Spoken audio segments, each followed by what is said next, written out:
and welcome back to Birmingham Fan TV. Today this is your Millwall preview video, and I think this is one that, firstly, can we kick this off by saying, can you leave us a like on the video, comment down below your thoughts after what has been quite a difficult couple of days for Birmingham City Football Club as a whole.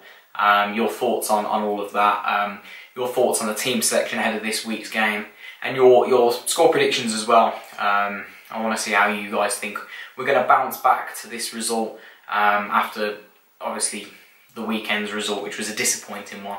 And if you haven't already, we're about 40 subscribers away from 1,000. If you could hit that, we're going to try and do a special video if we do hit that 1,000 subscriber mark. So thank you so much, guys, for all your support over the whole of this season. I don't want to go too much into the weekend's game. I've had enough stick on here over the last couple of days. I actually haven't been very well. Otherwise this video would have been up on Tuesday morning. But yeah, a lot of the comments have been needless from Villa fans, need to say the least. I don't know what you guys expected. It's not me that ran on and attacked this fella, so I don't know why you're aiming your anger at me.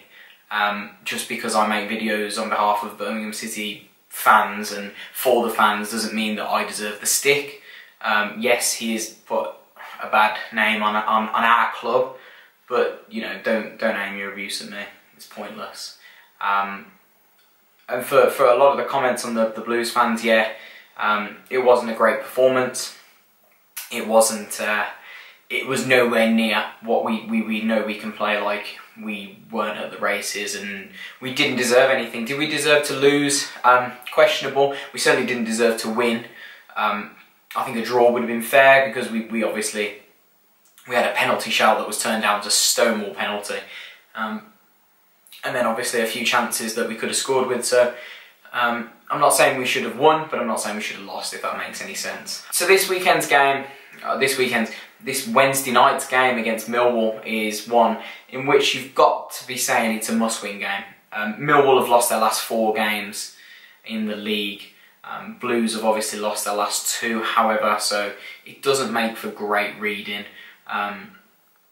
2 teams in a decline in form. However, with our form at home over the majority of the season and Millwall's less than impressive away form, we need to be looking to win this game, regardless of our form. Yeah, I think it's going to be a tough evening for Blues. I think there's going to be quite a subdued atmosphere at St Andrews. If this goes up on Tuesday night, which I believe it will, head over to Free Radio and check out my interview with those guys about the Millwall game on Wednesday ahead of that one. I said how the atmosphere is going to be a little bit, subdued. It's going to be a strange one because Blues fans feel very deflated after not just the result the weekend. I think that even that has took a backseat considering all the publicity that the event has given us. And yeah, we've let's be honest, it's been a witch hunt towards Blues, which doesn't make for me. It doesn't feel good going into this weekend. This week's game, I think that it's going to put even more pressure on us. I don't know how the players are going to feel, how they're going to react. I don't know how the management staff are going to be able to motivate them. If we'd have lost to Villa at the weekend and then it had just been a straight 1-0 loss without all the crap that's gone on, I think we wouldn't have struggled to motivate ourselves. If anything, it would have helped us. But with this idiot's actions, people that are defending him, I'm sorry, I can't defend you because, you know, look at the publicity it's put on our club. If you guys want to fight outside the ground, go and fight outside the ground. That's your problem. But don't do it in front of the cameras. Come on, let's be honest. So Millwall are in really bad form at the minute. They sit 1 place above the relegation zone. However, that is just another game where we look at it and we go, we should be winning it on paper, and in relative terms, we should be winning this game. They sit 1 point above the relegation zone. Doesn't it just feel like another Bolton again, where we just know it's typical Blues to throw this one away? 3 points it should be. They lost away to Bolton at the weekend, who are in more turmoil than us and are in worse form than Millwall. So ideally, Millwall should have got something that you'd have thought, but no. Millwall's team was Archer in goal, a back four of Romeo, Pearce, Cooper, and Meredith. Obviously, we know about Pearson Cooper. Cooper is an absolute giant, but also a good defender for them. So you'll see where my team selection comes from in a little bit, but Cooper's going to be something we're going to need to highlight for them. A midfield four of Shane Ferguson, obviously ex-Blues, we know he's a good set-piece taker. Jed Wallace on the left, and Thompson and Williams in midfield, and a forward two of Gregory and Elliott up front. Lee Gregory, as we know, is a really good finisher. They've got Steve Morrison on the bench. He's a known talisman in the Championship. So lots of aspects to look at. Millwall are a physical team. They're not one that you should underestimate, though. They possess enough. They had a great season last season. And I think their decline in form this season is down to maybe teams figuring them out. It worked last season, but teams have, it's become predictable, so you know how to counter it. And obviously we managed to do that in the away fixture.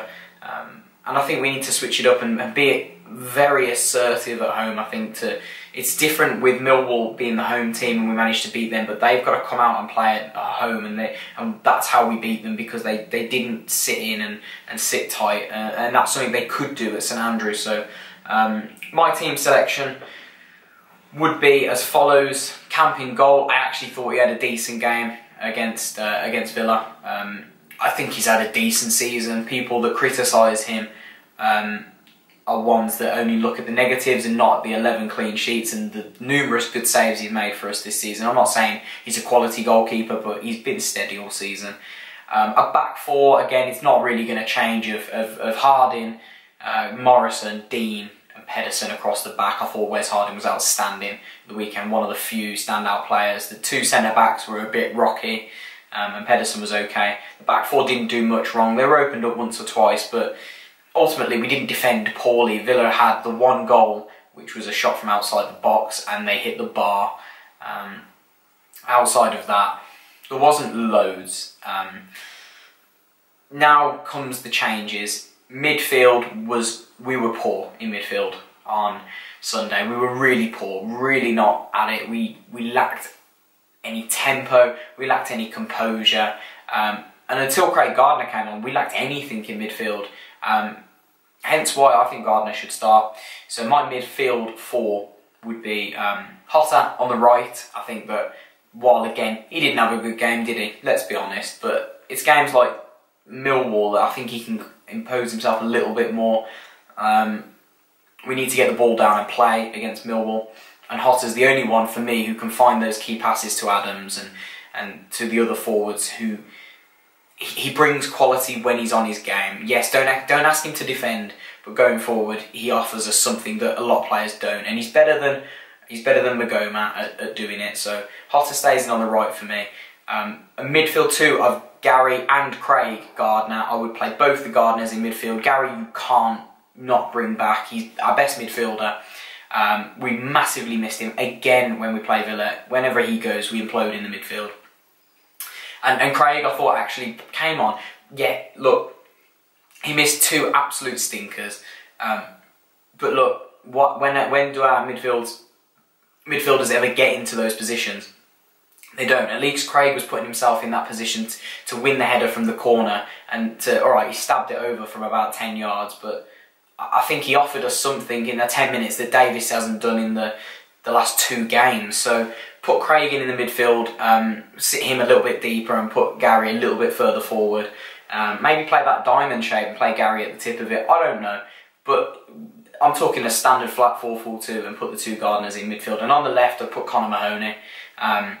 Was excellent against Bristol City. Was okay against Hull. I would have dropped him against Villa because I usually rate Magoma, but recently he's been awful. So I'd have Mahoney in on the left for his deliveries and his trickery. And then up top, I would go with Shea Adams and Isaac Vassell. I think it's time to drop Jukovic. Hasn't scored in 11 or 12, and I know he does a lot off the ball. I know I always say that Jukovic offers us something else, but on Sunday, all we did was resort to this long route one diagonal ball, 50 yards, and it didn't work. Jukovic was in the wars, right? He put himself about, puts his body on the line, and I love the bloke. But to stop us playing that direct ball, we need to take Jukovic out of it. I think Vassell against their big tall back four is if we can put the ball in behind and get him in behind the back four, he's going to cause them all sorts of problems. Him and Adams with their pace, for me, could cause havoc against Millwall. And obviously you're not going to drop Shea, so take Jukovic out, put Vassell up front, I think would be the ideal changes. You guys let me know what your thoughts are. Am I right?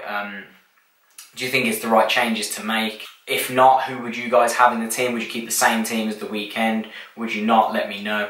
I'd be interested to hear it, and let me know your score predictions, guys. I know it's been a difficult couple of days, and I know it's one that we need to bounce back from. So I'd be intrigued to hear what your thoughts are ahead of this game, and who you think is going to score, if anybody, at the weekend, guys. But thank you so much for watching. The podcast will also be out tomorrow ahead of the Millwall game. Me and Mark are going to record that later this evening. Plenty of talking points. It's going to be a topical one. I know Mark wants to express his opinions very vividly about the weekend's doings, so look out for that one. If you haven't already, head over to iTunes and to Spotify and go and follow us over there, and follow us on those as well, guys. And don't forget to catch me on Free Radio on Wednesday morning. But if you haven't already, subscribe and like the channel. We are so close to 1,000, we will do something special or a giveaway or something like that for the 1,000, so try and get us there as quick as possible, guys. And that is all from me, but thank you so much for tuning in, and I'll catch you for the Millwall review after the game, guys. Keep right on.